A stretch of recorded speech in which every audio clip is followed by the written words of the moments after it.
So beginning of day 8, and I'm just hiking up what looks like a waterfall that you can see here, which is pretty cool. I think it's Elves Chasm.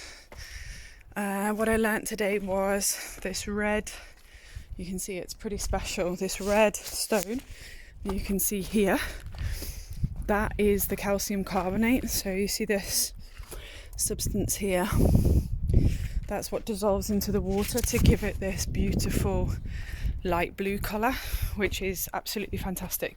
So it's the limestone that dissolves that red rock, which then creates the calcium carbonate, which gives you the blue colour.